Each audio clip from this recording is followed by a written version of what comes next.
Hey guys, so today I'm going to be wrapping up what I read during the TBR Takedown readathon. I'm actually filming this a bit early. It's only Friday right now and the readathon doesn't end until Sunday. But basically I've determined that I've pretty much read everything I'm going to read during this readathon. This weekend is going to be really crazy. I start a new job on Monday and so I'm going to be preparing for that. So it's just not plausible to think I'm going to have much reading time.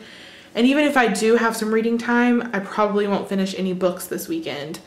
So I'm just gonna kind of consider this the end of the readathon for me and just share with you what I've read so far. I only read a total of 3 books, but I also read 1 graphic novel and I read a couple of short stories, and I actually ended up finishing a book that I had already started before the readathon started. So I don't know my page count and I'm not gonna count it up because I don't care about the page count. I just care about how many books I read, which was the whole point, is just to try to read a bunch of books from your TBR. So that's what I did. This first thing, I ended up reading the last bit of it, which is Since You've Been Gone by Morgan Matson. I'm not going to wrap it up because I wrapped it up in my May wrap up video. So you can go watch that if you want to hear me talk about this, but I did end up reading probably the last 100 pages or so during the readathon. Then I also read about 60 pages of this, so I've read 2 of the short stories from it. So now on to the things that I actually finished and will be wrapping up for you. We have Dangerous Girls by Abigail Haas, and this is about a group of teenagers who go to Aruba for spring break, and one of the girls is murdered, and so her best friend becomes the prime suspect, and so it's from her point of view. It's a psychological thriller. It's definitely creepy.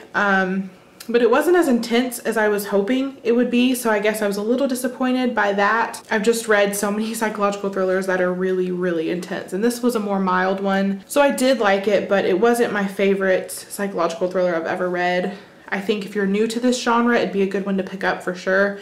And it's a perfect summer read because it's just so fast-paced. It's summery, but it has a dark twist. I think I gave this a 3.5 stars on Goodreads. Then I picked up How Zoe Made Her Dreams Mostly Come True by Sarah Strohmeyer, and this is about a girl and her cousin who get jobs or internships at a theme park that's kind of like Disneyland, but it's called Fairyland. And our main character, she actually gets a job working for the main boss of the theme park. She's kind of her personal assistant. It's just really fun and such a light, fluffy contemporary. Like, it's kind of, I guess it could be too much for some people that like it's like sickly sweet, but I loved it and I just enjoyed every second of it. It kept me entertained. I really liked the characters, and the writing style is just, I loved it. It's so cute and there's a lot of wit and snark. I cannot wait to read more by this author and I highly recommend this book. It was so good. I gave this a 4.5 stars. Then I picked up The Disenchantments by Nina LaCour, and this is about this girl band who's going on tour, and this guy is best friends with the lead singer who is named Bev, and so he's going on this tour with them. Him and Bev are supposed to go to Europe after they are done touring across the states with the band,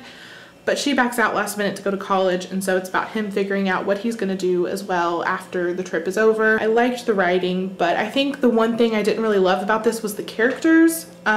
It's not that they were bad characters, but I just couldn't personally connect with them, and a lot of the things that they were going through, I don't know, I felt like it was overly dramatic sometimes. There's definitely a lot of teen angst, and sometimes that works for me, sometimes it doesn't, and in this case I felt like it was just overdone. I felt like the thing that mainly I did not like Bev, and I felt like this big secret that she was hiding was just like, when it came out what it was just like anticlimactic, and I felt like she was being so dramatic and just being ridiculous and so angsty for no reason. So, and the other characters were just very odd. I did like them, but I couldn't find that connection.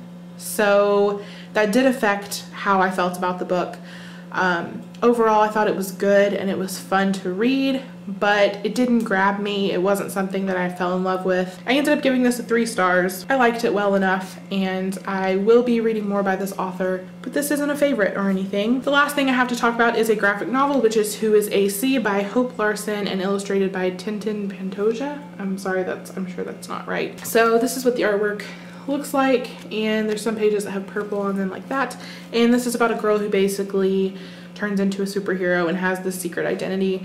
I thought that this was just okay for me. I didn't really like the storyline. I felt like it was just a little bit boring, and half the time I didn't even really understand what was going on because it was confusing the way the panels were, and the dialogue was kind of all over the place on the page, and I don't know, it was just, I didn't feel like it was really that well done. I did like the artwork, So I will say that. But other than that, I didn't enjoy it that much. I didn't hate it, but it's not something I would be like, okay, you have to read this, because it was just not that great. So yeah, I gave this a 2 stars on Goodreads. So that was everything that I read for the readathon. I hope you guys did well with this readathon if you were participating. Thank you guys for watching, and I'll see you next time. Bye. Oh, I need to do a thumbnail. I always forget that. I guess it could be too much for some people. So I gave this, oh gosh. Let me go get some other books that I forgot about. Hold on.